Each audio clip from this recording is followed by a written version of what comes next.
You know, dealing with poor people is such a waste of time. I'll only bother with you if I have time left over. He laughed and made a shooing gesture, sending us away. Even I, who usually tries to be kind to others, had reached my breaking point. Then my son, who had been listening to the conversation, said to me loudly enough for Michael to hear, I wonder if I withdraw the 1 billion yen I have deposited, can I shut this place down? Ha ha. My name is Susan Parker, a 67-year-old housewife. Lately, my husband George and I have been enjoying leisurely afternoons at cafes. George is 2 years younger than me and has just recently retired. I've been so focused on work that I don't know what to do with my free time now. So I took my husband out to explore various shops. We both love coffee, and we'd always wanted to go on a cafe tour. George didn't complain about my cafe hopping idea and even seemed to become more and more interested in it. Hey, let's try this cafe next time, George said, while glued to the screen watching a TV show featuring cafes. Eventually, he started making coffee himself, and our home became filled with the delicious aroma of coffee brewed by him. Dad's coffee's really good. Uh-huh, I told you, it's all about the beans. When our son James came home for a visit, George served him coffee, and James expressed his appreciation while savoring it. James is now 38 years old and has been independent for a long time, occasionally coming home and sharing interesting work stories. Are you and Dad doing well? No changes? Yes, we're the same as always. That's good to hear, but you're getting older, so take care of yourselves. Don't underestimate us just yet, even at retirement age. We're still going strong. Dad, you really are full of energy. Ha ha ha. Spending such peaceful and carefree time with my husband and son makes me very happy. Looking back, my husband and I rarely fought, and I don't think our son ever went through a rebellious phase. My husband and I met during our college days. We were in the same department and saw each other often in class.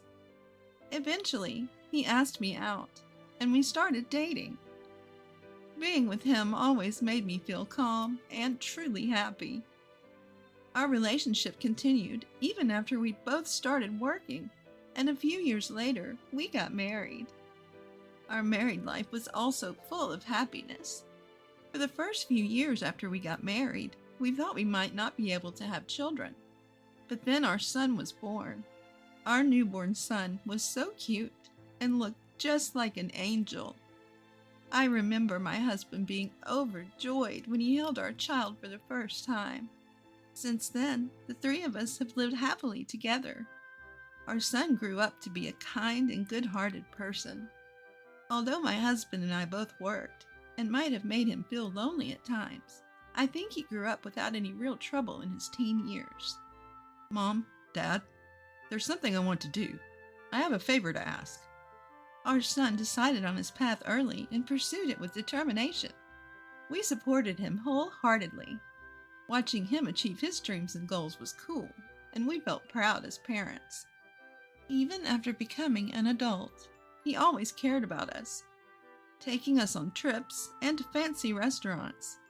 As we got older and more emotional, my husband and I would cry and thank him, only to be laughed at for being dramatic.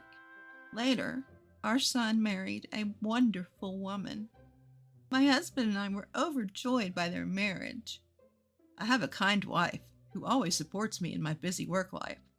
That's why I want to work hard to protect our family. Our daughter-in-law has a lovely smile and a gentle personality, perfect for our ambitious son. The couple continued to visit us regularly, and we always enjoyed our time together. However, my husband recently began having health problems. As our son had warned, we needed to take care of ourselves, so we went to the hospital together. There, we received shocking news from the doctor. It's terminal cancer. You have about a year left to live. Both my husband and I were stunned. We had planned to spend lots of leisurely time together as a couple. We even talked about opening a small cafe at our own pace. We despaired, at the reality we faced. I can't believe it. Dad has cancer? Our son was also deeply shocked by the situation. We don't have children yet, and I was just thinking about showing you your grandchild soon. We were heartbroken, but we knew the hardest part was for my husband himself. He was hospitalized and began cancer treatment. How is the treatment going? Is it painful? I'm fine. I might even beat cancer if I keep going like this, right? Haha. He's trying to act strong, but the treatment must be incredibly tough. His face has become gaunt, and his body is getting thinner. Susan, I'm sorry I might leave you behind and die first. What are you talking about? You still have more than half a year left, according to your doctor. We never know, you might live even longer. We have to keep our hopes up and stay positive. Yeah, but I just wanted to apologize in advance. I could pass away at any moment now. Don't say that. My husband seemed to be feeling quite weak mentally. I see, so Dad is feeling like that. Our son wanted to do something for his father who was feeling weak.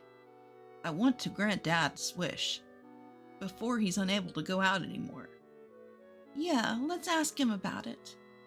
Encouraged by our son, I asked my husband indirectly, if you could go out right now, where would you like to go?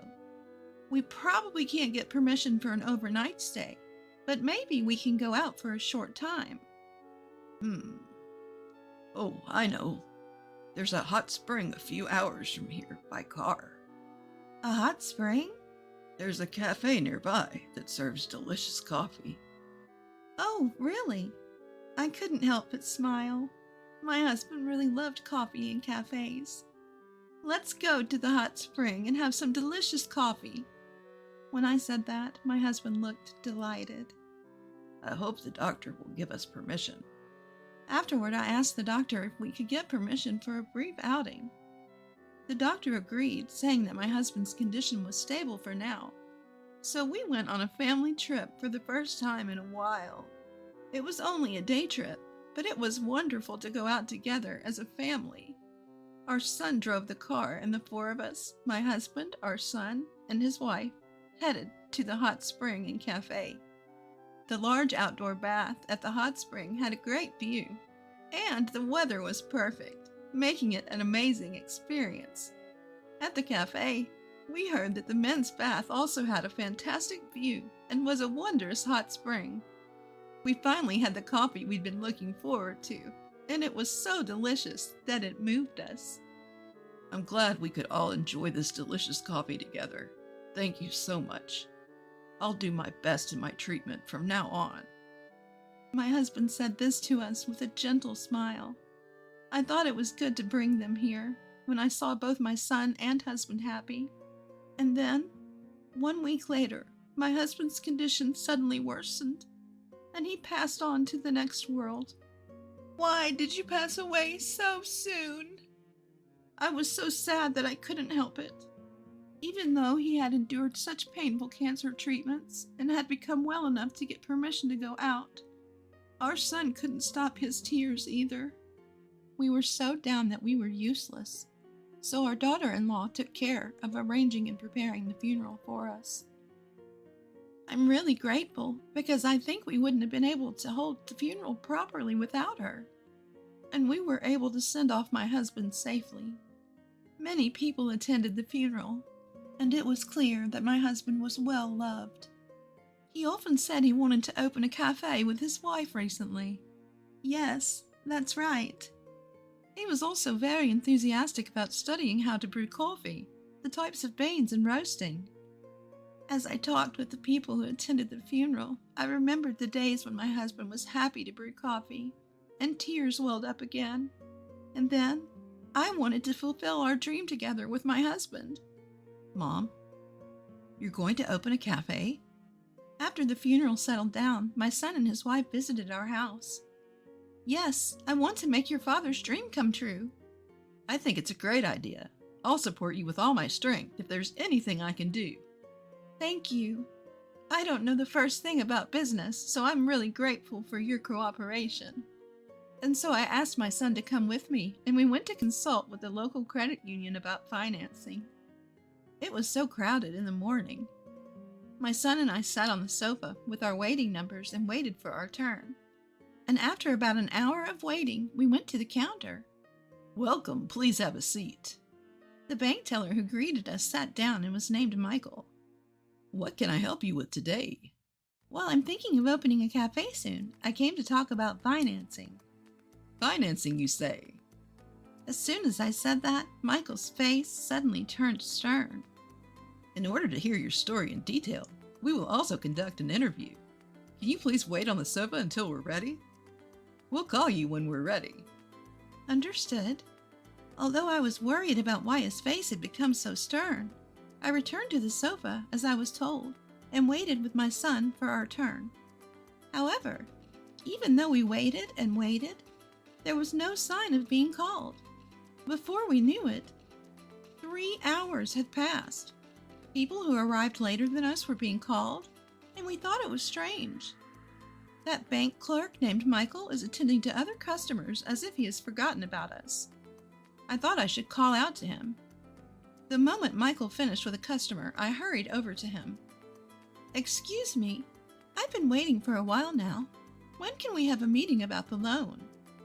Are you still here? Huh? What do you mean? There's no way we can lend money for a cafe or any shop run by an old person like you, right? You're not even wearing brand name clothes, and you don't look rich at all, do you? It's a waste of time dealing with poor people.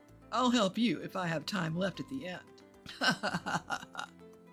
Saying so, Michael laughed and made a shooing gesture at us. That's unbelievable. I, who usually live by being kind to others, reached my limit of patience. What's wrong, Mom?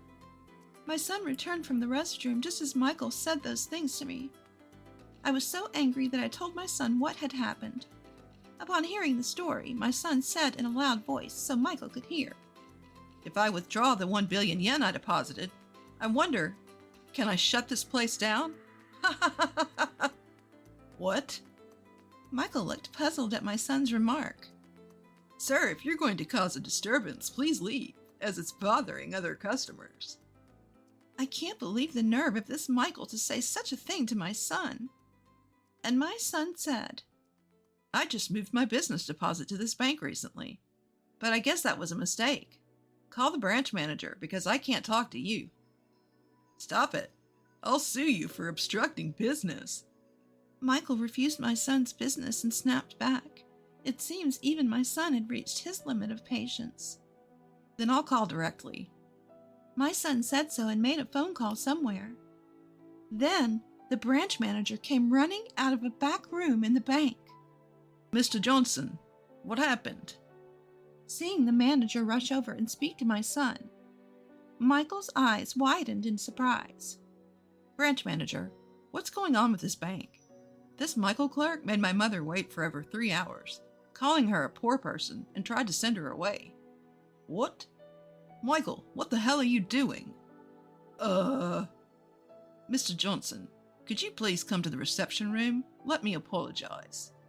We decided to follow the branch manager as it seemed we were causing a disturbance to other customers. When we arrived at the reception room, the branch manager prostrated himself and apologized. I'm truly sorry about this. Michael just transferred from another bank. We also didn't have a deep relationship with you yet, and our other staff members were too busy to notice. It's fine, manager.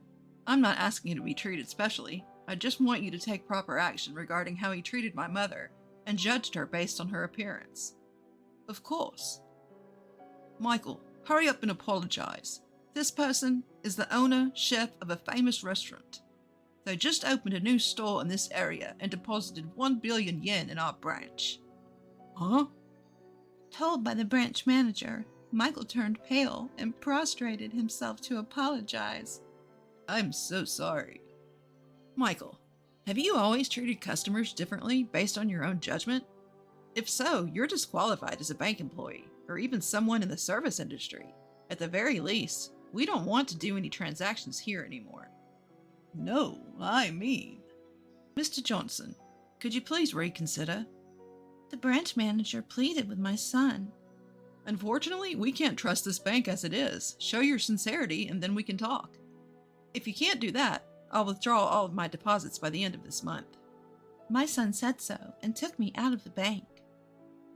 A week later, the branch manager called my son. According to the conversation, the bank conducted a detailed investigation on Michael and found that he had been turning away customers who came for loans based on his own judgment. Moreover, it was revealed that he had also embezzled the bank's money. Of course, Michael was fired. The branch manager called my son several times to apologize and propose various favorable terms for my loan. My son felt the manager's sincerity and decided not to withdraw the deposits. Thanks to the manager's proposal, I was able to receive a loan at a very good rate. The preparation for opening my store went smoothly, and I finally opened it. Initially, I had planned to open a coffee shop, but my daughter-in-law had a nutritionist certification.